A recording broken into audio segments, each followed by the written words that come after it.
Hey everyone, this is Stephen James from Project Life Mastery, and today I'm going to share with you 6 of the biggest decisions that you can make in your life to make the quality of your life better. Now, what I'm sharing with you today are merely projections of my values and my beliefs that have led to decisions in my life that have made my life better. And I do understand everyone's different. You might have different values and beliefs than I do. There's many different ways that one can live their life. This is neither right or wrong. This is up to you to determine for yourself in your life. However, I think what you'll find is that most of these decisions I'm going to share with you are universal, meaning that most people make or aspire to make these decisions in their life because universally they work, they do improve one's quality of life. But again, that's up to you to decide. I'm going to make an argument for each of these 6 decisions and maybe try to convince you to pursue them and maybe up your standard for them in your life. So with that being said, let's dive in. The first decision is the decision to become financially free in one's life. Why is this important? Financial freedom means that you no longer have to trade your time for money. And most people are spending a third of their life, their time, the most valuable asset that they have. There's only so much time. It's a depreciating asset. You only get so much of it. But they're spending a third of it working at a job or working for money, doing something that they don't really want to do. Doing something that's not their passion, it doesn't fulfill them. They're just doing it because they have to do it because it provides an income. They need that income to survive. They need that income to pay their bills, to support their loved ones. And so they're doing it because they need the money. And financial freedom means that you get to a point where you no longer are trading your time for money. You have passive income. You have income that's coming in 24/7 while you sleep. You built some vehicles in your life, such as a business or investment vehicles or real estate. But you have these vehicles that are making you money on autopilot. They're making you money without you having to trade time for it. And that leads to financial freedom where that income that you're producing passively is covering your expenses. It's paying for your lifestyle and you no longer have to trade your time for money, meaning you have more time in your life. And when you have more time in your life, you have more choices, you have more options. You're no longer a prisoner of having to do something. Instead, you get to do something. And when you get to that point in your life transforms. It's a very magical place to be. And when you have that freedom in your life, you can literally decide anything that you want to do with each day of your life. You can do what you want, when you want, with whomever you want. You know, you could wake up and decide to start a business or pursue a passion project or volunteer or to take up a different hobby or different interest or spend that time with your family or with your loved ones or to learn things, go through courses, read books, to travel. You know, you really have unlimited options of what you want to do with your life. And that's when life, again, becomes very rewarding and very fulfilling. So financial freedom is one of the biggest decisions that one can make. And I know for me, when I discovered this idea, this prospect of being financially free, it blew my mind. I never heard of it before. Nobody teaches you in school. You know, most people are conditioned and taught and kind of led in the direction of going to school, get good grades, get a good job, or maybe start a business, and then trade your time for money and work and get promotions and kind of climb that ladder or whatever and live in that rat race until you're eventually 65 years old and you can finally retire. And I remember when I discovered the book, The 4-Hour Workweek by Tim Ferriss, blew my mind. The idea of working only 4 hours a week, the idea of passive income. I also remember reading Rich Dad, Poor Dad and Robert Kiyosaki's books and discovering this idea of passive income and financial freedom. When I discovered that in my life, I made that decision, because it's a decision in your life, to become financially free. Because once I knew that that existed, and especially when I was young, you know, I got into self-development when I was 17, 18 years old. And, you know, I had the whole world in front of me. I had my whole life in front of me. You know, why would I go down the path of going to school, spending all this money, get a job, and go down that path when I knew this other path existed that, you know, was less traveled. It wasn't as popular, of course, but because I knew that it existed, how could I live my life and not take advantage of that? If I want to live my life to the max and have the best possible experience of life that I can have, then how could I not pursue that decision of becoming financially free? And so that's a decision that changed my life. You know, it's really allowed me to retire in my life, which is also an option and a choice that one has. It doesn't mean you have to, of course. The idea, again, is having that choice. If you do want to work, if you do want to start a business, if you do want to work in a job or pursue a career, you're doing it because you want to do it rather than you have to do it because you need that paycheck in order to survive. So that's a huge game changer in one's life. And for me personally, the way that it's transformed my life is being able to, again, spend my time, my most precious asset that I have, in the ways that are more meaningful. Spending it with my family, spending it and investing it into my marriage. You know, most people struggle in their marriages and their relationships because they're exhausted, they're tired, they're working all day, and they come home and they just have nothing to give to the relationship, or they have nothing to give to their family. You know, or you can invest that like I do in my body, you know, going to the gym, playing golf, playing tennis, taking up different activities and sports, going on bike rides, going out stand-up paddleboarding, enjoying the swimming pool. You know, you can really optimize and improve your body and your health when you do have financial freedom. Going down a more deeper spiritual path as well. You know, if you're a spiritual person, there's more and deeper levels that you can experience and go to when you have that financial freedom. You no longer are tied to having to trade your time for money. So it's a huge game changer in one's life because you can really maximize and optimize all the other areas of life that are incredibly important and meaningful that lead to deeper levels of fulfillment. So financial freedom, that's a decision that one makes in their life. The how of becoming financial free is, you know, there's many different paths, of course, of doing that, whether that's building online businesses and side hustles and leveraging the internet in some way, shape, or form, or it's through investing. I will say, though, that the ultimate place of financial freedom, at least for me, that I realized in my life, is through investments, meaning you work through a business or a job or whatever means that might be, but it's what you do with that money and building your net worth and having that net worth being invested in assets that produce income for you.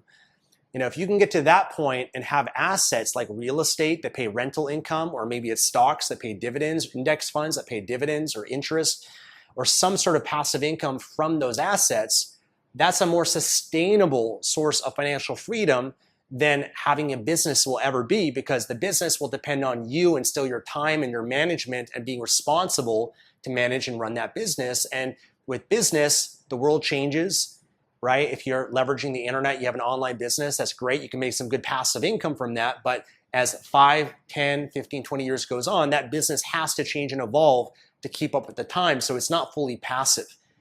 Versus if you invest in Microsoft and Apple and, you know, Google and Tesla and Nvidia and, you know, these different companies or index funds on the market, the CEOs, the leaders of those businesses are going to evolve with the times, and they're more passive for you. You don't have to be involved in really much way in order to receive the passive income from that. And so there's some investments like index funds that I like that are lifetime investments.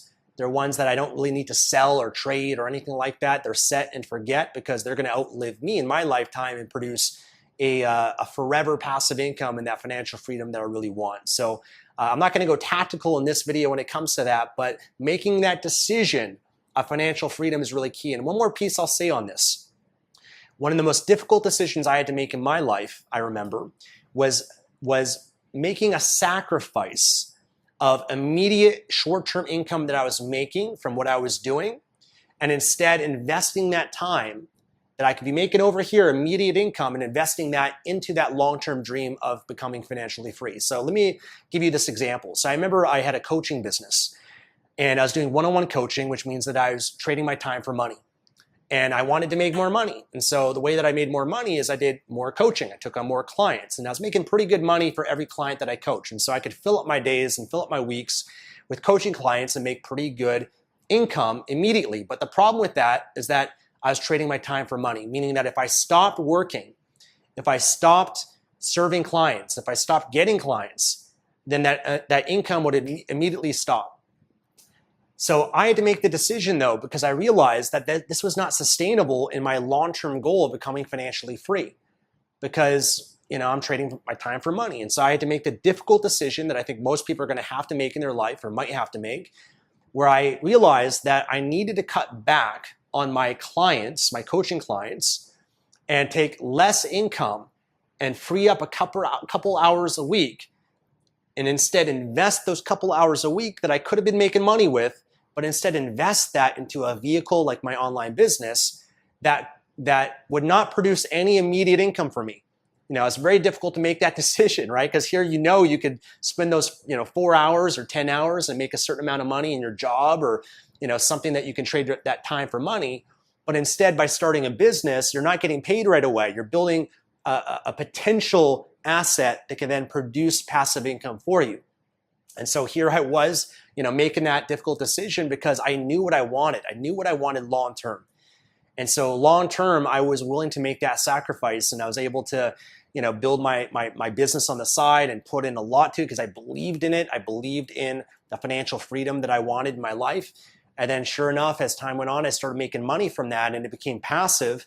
And eventually that income replaced the money that I made from coaching, and I no longer decided to do coaching anymore. Or if I was going to do it, it's because, again, I wanted to rather than felt like I had to do it. So I want to throw that out there because I think there's a lot of people, they're, of course, trading their time for money, and it's because you haven't yet made that decision, right? That's why it's a decision that you make. When you do make that decision, you have to make sure that your actions in your life are in alignment and congruent with what you ultimately want, which would be that decision of becoming financially free. That might take you years to get to that point. I know it did for me, but for me, making that decision, especially at an early age, I made this decision in my early 20s.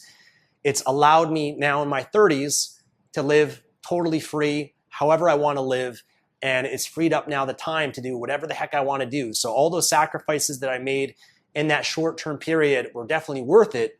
Even sacrifices I made with family or friends or other recreational activities and fun that I could have had at that stage of my life. I knew that once I became financially free, now I can do whatever I want. Now I can make up for that lost time. Now I can hang out with my friends all I want to, or travel, or do, have all the fun and all the recreation that I want to. So you have to have that ability to think big picture enough and commit to that decision. Now, the second decision I'm going to share with you is the decision to become wealthy. Become wealthy in one's life. Now, what do I mean by wealth? There's different definitions of wealth, of course. It's subjective. For some people, becoming, a millionaire is wealth, multimillionaire, 10 million, 20, $100 million, a billionaire. Of course, it's different for everybody. But the reason why I share this is important is, and kind of what I mean by this is accruing a significant net worth. And I would suggest today, in today's economy, being a multimillionaire is a wealthy pursuit. So having a high enough net worth of millions of dollars, and which, by the way, is what potentially is required in order to create that long-term sustainable passive income that I mentioned, right? Because if you are going to have that sustainable passive income and not just income from a business, to have that sustainable passive income, you have to build a nest egg. You have to build your principal, you have to build your net worth and have that in assets that are producing income for you. And in order to live off rental income or dividends or interest, you do need a significant nest egg.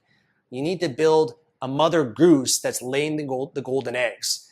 And you never touch that goose, but you can take those eggs, which is the income that the goose is providing, and live off of that, but you never touch the principal. You never touch and harm that mother goose, because that mother goose is what's going to create that freedom for yourself. And so creating that wealth to create the lifestyle that you want and have that financial freedom is what's important, but also having a level of wealth where not just your necessities are taken care of, but you're able to really invest your money in improving the quality of your life.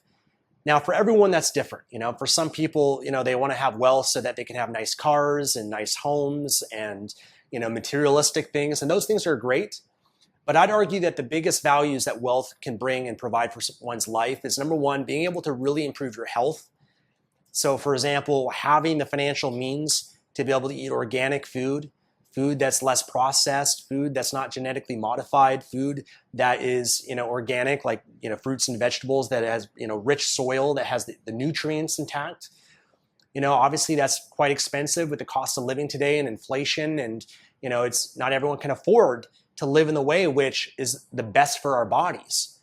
But it's important to be able to invest in your health, because your health is your experience of life. It's your vehicle, it's your temple that allows you to experience this gift of life. And if you don't have the money to be able to invest in it, then, obviously you're going to compromise the quality of your life in some way by not being able to really take care of your health. So being able to buy, cleaning products and deodorants and, a whole host of different products that are the highest of quality. Being able to maybe also invest in supplements, certain supplements that can help you optimize your health and improve it because maybe you're deficient in certain things. And there's certain supplements that can really help you optimize your health, that can increase your longevity, that can help you with anti-aging, that can help you in so many different ways. Or also be able to invest in health treatments. I mean, even just be able to get blood work done and work with health coaches and invest in different biohacking technology. All of these things are great luxuries to have that allow us to optimize our health and again, live longer and have more energy and look good and feel good. It does require money to be able to do that. And so, how much money that is different for everybody. But I know for myself, I invest a lot of money into my health and it wouldn't be possible if it wasn't for the wealth that I created. So that's critically important. Having money to invest in your health, having money to invest in your growth and your development as a human being, having the money as a resource to invest and solve different problems that occur in your life, because without a doubt, you're going to have problems in your life. And, money is a way that can mitigate the stress from those problems. Those problems won't be catastrophic if you have a health problem or challenge, or maybe there's a problem with your home and you don't have proper insurance, or you do have insurance, but maybe it's not covered. You can have certain events occur in your life that can be so significant and really compromise the quality of your life if you don't have money to be able to solve those problems with. So having wealth is crucial for that. I think another value of having wealth, in terms of going back to the idea of having more time in one's life and that value of that and how precious your time is being able to have help. Help is critical for you to be able to pursue your passions and live how you want to live. So for example, if you have a home, depending on the size of the home, of course, some homes are bigger than others, but cleaning a home can take a lot of time. And for a lot of people, cleaning your house is several hours a week. Now, I have a pretty big home here in Panama. It's 7,000 square feet. It requires 2 people to clean it every day, especially if you have kids and especially if you have a dog, right? It gets messy pretty quickly. And so for me and my wife, if we were to spend our time cleaning all day, we wouldn't be able to have our time to do and live our life how we want to. And so we have help. We have people that clean for us. We have people that do our laundry. We have people that do the landscaping. We have people that take care of maintain the pool. Right? Having that help in your life, especially if you're going to upgrade your lifestyle, is also very crucial, and that does require money. Another valuable aspect of money also, if you're going to have kids, is the child care. If you want to do preschool and all that, that's totally fine as well. But if you have the money, you now have the option to either hire a nanny, someone that can help take care of your child, which is more optimal and ideal than preschool. Or, if both you and your partner want to be stay at home, you can do that. Or if you want to work or do whatever, you have that childcare, which can also be very expensive as well. So having wealth, and that's subjective, up to you to determine based on your lifestyle, the quality of life that you want.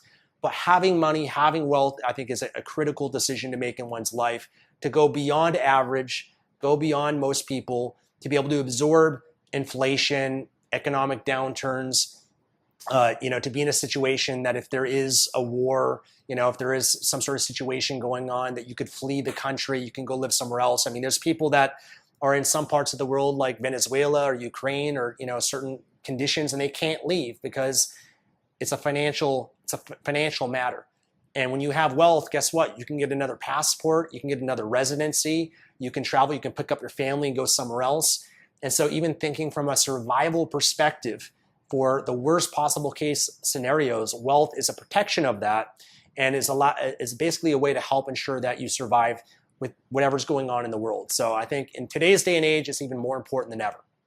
The third decision to make is the decision to commit to constant and never-ending growth. Constant and never-ending growth, meaning that you're always open-minded to learn.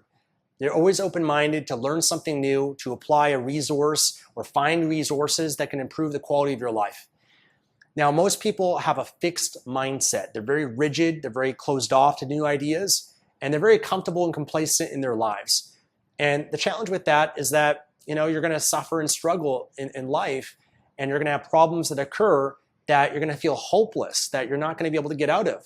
Many people, they get to a point of learned helplessness where they believe that nothing will work and they just accept the misery that they're in, and they don't, welcome the idea that they can change and overcome any obstacle, any problem in their life. When you have a growth mindset, you believe that you can constantly improve and grow and overcome anything in your life. And so what does this mean and what does this look like? It means that for the rest of your life, you're going to be open and proactively learning to improve yourself and the lives of those, the people that you care about.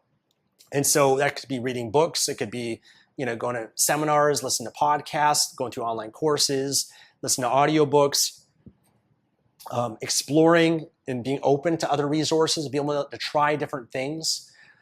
And I think one of the reasons why, for me, when I look at this, has been so valuable in my life is we're all going to go through low moments. We're all going to hit rock bottom. If you're married, you're going to have some rough patches in your marriage. You might have, some really challenging moments and times in your marriage, or with your family, or with your health, or whatever it is. We all go through that in life. It's inevitable. But when you have a growth mindset, you believe that there's hope. You believe that you can overcome and get through anything because you are open to all these valuable resources that exist in the world where other people have had the same problems that you're going through right now, and they've found the solutions to them, and they were open and willing to share that in a book or a course or as a coach or whatever way, shape, or form that are available for you to benefit from. And so you can model other people. And when you realize there's a solution to every problem or challenge, it makes you feel very optimistic in life. So if you're going through a challenge in a marriage, oftentimes, people end up in divorce because they're so attached to their views and they think that they're right, the other person's wrong, and they're closed-minded, and they get into this place of resentment and blame and anger and negativity. And, it's often when people are desperate, maybe they seek out therapy and whatnot. But when you're on a growth mindset, oftentimes it doesn't even get to that point because you're reading books and you're being proactive. And so you're doing things to ensure that your marriage never even ends up in that low place to begin with. If you're going out and reading relationship books every single year and you're learning new things and you're applying that to your marriage, of course your marriage is going to be better. Your relationship's going to get better. If you're constantly looking at ways you can improve yourself and you have an awareness of maybe the fact that you have some anger and some negative outbursts at times, or you have some anxiety or depression that you're working on, the fact that you're working on it is crucial, because it means that as long as you're working on it and you don't give up, then things will get better. They will get better without a doubt. They cannot not get better if you have a growth mindset. So with the growth mindset, you have an awareness of things in your life. You're being proactive. You're improving yourself. And that also means your health, your body. It maybe means your finances. It maybe means your spiritual life. Maybe it means your mental health, your emotional well-being. But if you're always improving yourself, becoming happier, becoming more positive, becoming healthier, becoming more fit, becoming more loving, more giving, more abundant, and you're working hard and you're becoming disciplined and you're, working on your flaws and your weaknesses, and you're constantly trying to get better and you're open to that, then you're going to just have a better life. It's just as simple as that. There's no argument of that. So that's a decision that one makes to push themselves, challenge themselves, grow, be open, to always maintain and sustain that mindset of growth. That's a very important decision that can transform one's life and ensure that someone's life is always getting better. Now, the fourth decision is the decision to find someone to share your life with. Find someone amazing, remarkable, your soulmate, someone that you love, someone you have a passion for. Find that person, find the one to share your life with. Now, you're maybe watching this, you already have that person in your life, fantastic. Maybe you're single and you're looking for that. But, or maybe you're, some people believe in just staying single. They don't want to get married. They don't want to, commit to a relationship.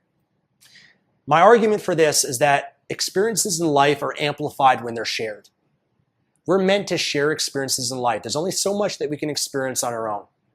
We're all love bugs. We all want love more than anything else in the world. Most people, they believe that if I achieve and I become successful and I, become worthy of love, essentially, because we're all born in unconditional love. It's the one need that we've all had as human beings when we're infants that is fulfilled by our parents that ensures the survival of the human species. And so we all crave love in some way, shape, or form. And by finding someone to share your life with, it's a way that you can go deep in the experience of love. If you stay single, just dating people, then you're always staying at the surface. You're never really experiencing the depths of love. Yes, you can have fun and adventure and dopamine highs, and there's great novelty and great dopamine high that comes from meeting someone new, and that can be very addictive. A lot of people can stay in that cycle, but it's not fulfilling. It's not as fulfilling as finding that one person that you love more than anything else in the world, that person that's your best friend, that person that you can share the experiences with, that person that you can travel with, that person that you can learn and grow with, that person that's going to trigger you, your deepest fears and deepest insecurities. That's your spiritual partner in life, right? Because your intimate partner is going to bring up your deepest fears and insecurities more than anything else. And there's an opportunity for you to grow in ways that most people never do by staying single and staying at the surface. So it's a profound experience. It's not always easy. There's ups and downs. There's challenges, of course, in any relationship, but that's part of the growth. And that's what's beautiful about it. You know, we've all, not everyone, but a lot of people that have had traumas from their childhood. They had attachment issues with their parents, whether they're more avoidant or more anxious. Not many people have a secure attachment style. And so that trauma and those experiences that we've had in our childhood and the relationship with our parents can manifest in our intimate relationships. But the intimate relationship provides the opportunity to heal those wounds and to heal those traumas, and for us to become more whole and more mature and more emotionally and spiritually evolved. So it's a beautiful aspect of that. I remember for me, you know, when I was single for, you know, a lot of my early 20s, and I would travel the world by myself and go to Southeast Asia and Thailand and South America, and I had all these experiences by myself. And that was fun. It's great being independent. There's definitely fun and, you know, benefits to that. But I also remember many moments when I was traveling and going to hotels and resorts, and, you know, you often eat by yourself. And so you go to the restaurant by yourself and you're eating your meal, and you look over and you see a couple that's in love. And you think to yourself, wow, that would be special. That'd be nice to have. Or you're watching the fireworks and you're sitting there by yourself, and you look over and you see a couple, you know, holding each other in each other's arms. And, you know, you think, wow, it'd be really magical to have this moment right now to share it with someone else that I love.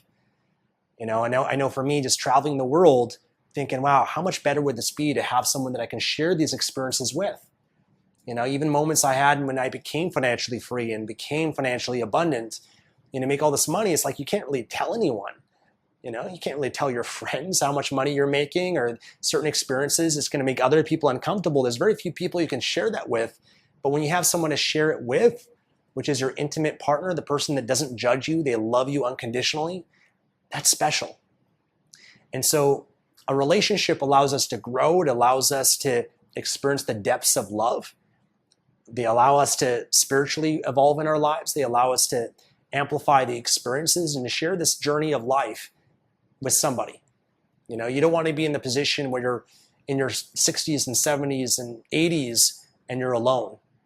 You know, those are the moments of your life where you're going to really wish that you had someone to share your life with. And it starts with making that decision. And if you're single right now, or maybe you're in a bad relationship, it's either trying to repair that, to improve it, to optimize it, taking on that growth mentality, or it's also, you know, looking at how you can improve yourself.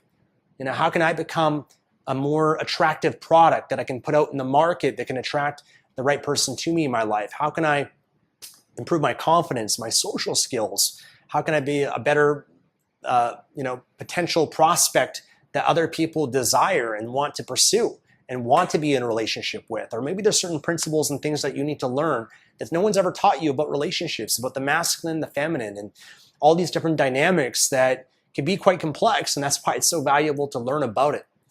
So make that decision. I think that's one of the most valuable decisions that one can make in their life. And I think oftentimes people avoid that or don't want to make it because they've been hurt. They've gone through pain. They've opened their hearts. They've loved before, and they've been hurt by that, and they close themselves off. They don't want to be hurt again, and they keep a distance between different people, and they just accept living the single life and just having the short-term fun and gratification. But again, looking at the long-term sustainability of that, you know, where do you want to be in your 50s, your 60s, your 70s, your 80s, your 90s, and your 100s? You know, if you're always growing, maybe you can get to 100 plus years old. Why not? But you have to think long-term in your life and where you're going to be at that stage as well. So the next decision, number 5, is the decision to build a family. I have a beautiful son in my life. My wife and I have another baby on the way. And starting a family was one of the best decisions I ever made in my life. It's the most rewarding thing that I've ever done. If you're for love, have a family, have kids, because The experience of love that you have with kids is unlike any other love that you've ever experienced in your life. And it only requires having kids to really know that. You can experience love through psychedelics and MDMA and breath work and meditation, and through friends, or maybe love of your business or love of your customers, and even an intimate love. Those are all different forms of love. But the love of the children that you have and bring into your life is unlike anything else. It's one of the most rewarding experiences of life. It's really the purpose of life. The purpose of life is survival and replication. It's what ensures the survival of the human species. If we don't reproduce, and if human beings did not have that biological animal drive to reproduce, then you and I would not be here. Our society, our world would not be here. So it's a biological program that we all have. It's part of our factory settings, is to reproduce. And not only does it ensure the survival of your genes and build future generations and to repopulate this planet, and hopefully do so in a way where you bring people into the world that have great values and integrity and honor and honesty and are contributing members of society. But it's part of your legacy. It's part of honoring the ancestors that you had and the sacrifices, the decisions that they made to ensure that their bloodline has come to you and continues beyond you. And so I take that as a responsibility. Now, I understand not everyone wants to have kids. Today it's even like controversial in some ways, because we live in a day and age where, people today are now making the decision to not have kids, whether it's the cost of living or whether people are more in a mode of, selfishness in a way, not as a judgmental way. I don't say it in that way, but they're, wanting to live for themselves and travel and have fun and all of that sort of stuff. And I think my opinion is that many people are missing out by not having kids in their life and making that decision. Now, I understand that the experience of kids can be very challenging, without a doubt, but it's definitely a lot more challenging if you don't have the first two that I mentioned, the financial freedom and financial wealth. When you have financial freedom, financial wealth, and the reason why I also prioritize those decisions in my life is because I knew it would make the stage of having a family so much easier. Number one, when it comes to your selfish desires of wanting to travel and not have your freedom being inhibited and all that sort of stuff, I get that, because definitely having kids does limit your freedom. It creates a greater responsibility in your life. But I almost wish that those people could have wealth and financial freedom and be able to exhaust all those selfish desires, to be able to travel the world. I've been to 50 plus countries, make millions of dollars, buy all the toys that you want to have, and do all the things you want to do with your life, to exhaust them, where there's nothing left for really, you get to a point when you do exhaust those, as I did, you're just like, all right, now what? And now you're looking for something more meaningful, more fulfilling. And that's what kids and a family provides. I think a lot of people, they're still stuck in that cycle of trying to get somewhere to create the, life that they want and be able to travel and live that. And I was blessed to be able to experience that at a young age. And you realize just how empty and hollow a lot of that is in comparison to the experience of having a family. So I understand everyone's different. Some people might not agree with me. Some people maybe are not meant to have kids, and that's totally fine. I respect that. But I think for those that are on the fence, my argument is, are you for love? Do you want more love in your life? If the answer is yes, then kids is going to bring more love in your life, and I can't think of much that's more important in your life than love. If you want more fun in your life, more playfulness, more adventure, then kids is a fantastic way to experience that. Because when you have kids, you're actually reliving your entire life in many ways. Because when you have a kid, you're thinking back to your experience of life at that stage. And you're thinking about your experience, and you're sharing and helping develop this human being in ways that you wish that you had your childhood and that you developed in your life. You wish you're kind of able to share the best of yourselves with that person to create a better version of you. So it's really incredible to experience that and to experience that reflection and that journey of life all over again, and the experience of raising and developing kids. And I know for me, one of the visions I have, because I'm always a long-term thinker, is thinking, while it is very challenging having young kids, but thinking in my 50s, in my 60s, in my 70s, my 80s, going back to what I said before, having people to share your life with. It's great to have friends, but many friends in your life will come and go. Many of your friends will change. They'll move to another part of the world. They'll have their families. Friends are great to have in your life, but there's not the same level of attachment and love as you do with your family. And so when you have kids, I imagine myself in those later years of life and having kids that I get to share my life with. I get to live through their experiences of life. I get to, have a family Christmas, dinner and have, all my kids and grandkids all at the dinner and be able to share and have that profound experience of fulfillment, knowing that I created this and that, these are my genes, my family, they're going to outlive me for many generations to come. It's a very special thing to be able to experience that, especially in your later years of life.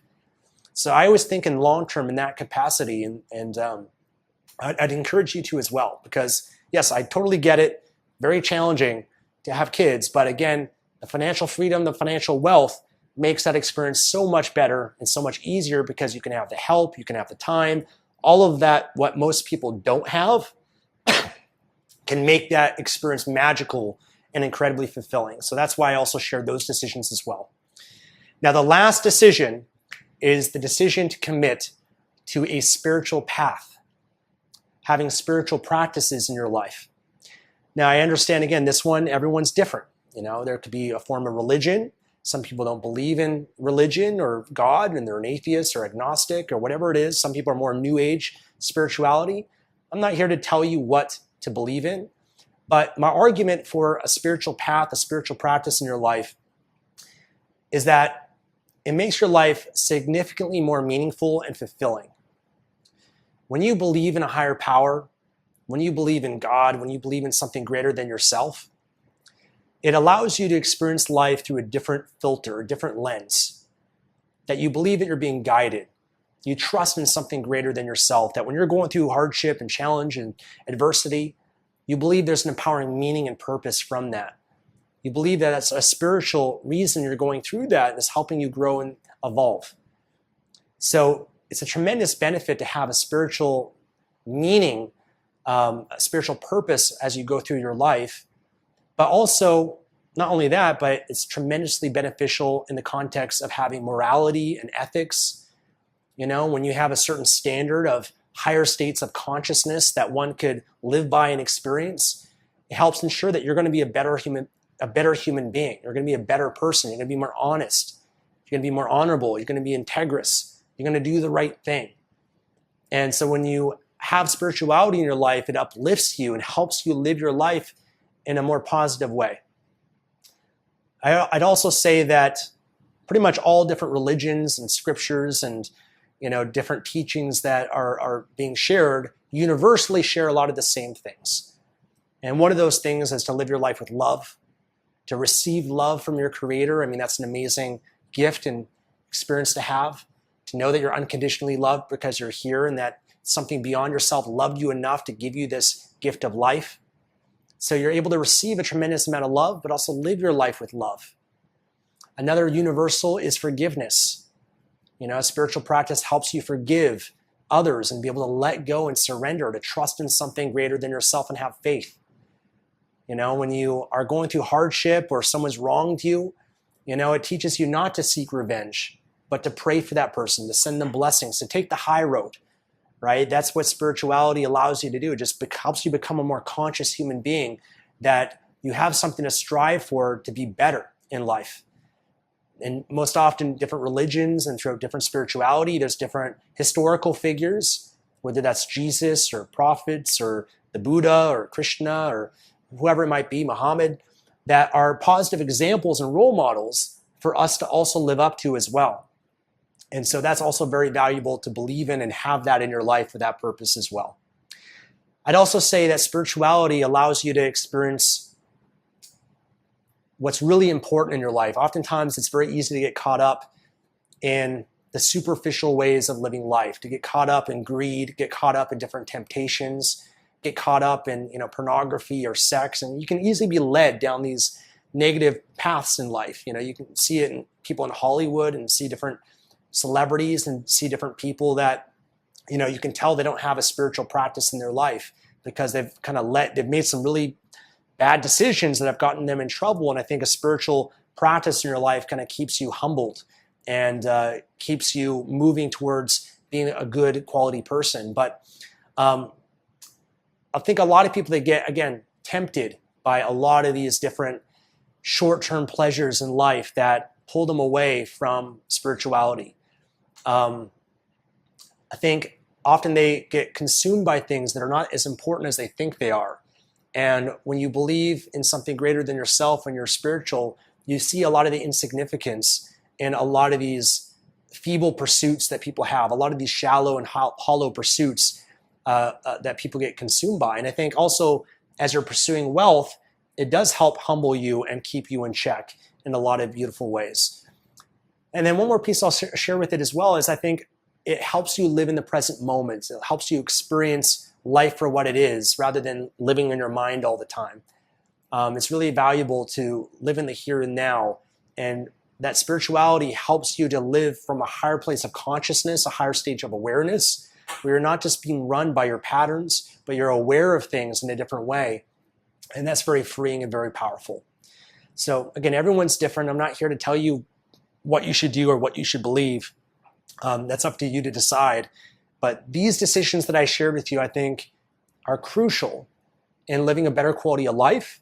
They have been for me. And again, this is merely a projection of values and beliefs that I have in my life. Everyone's different. I know there's people that might disagree with what I'm sharing, but you got to decide that for yourself. But I think for most people, these have universally been decisions and aspirations that people pursued because they work, because they're incredibly important, and they do lead to a greater quality of life for many.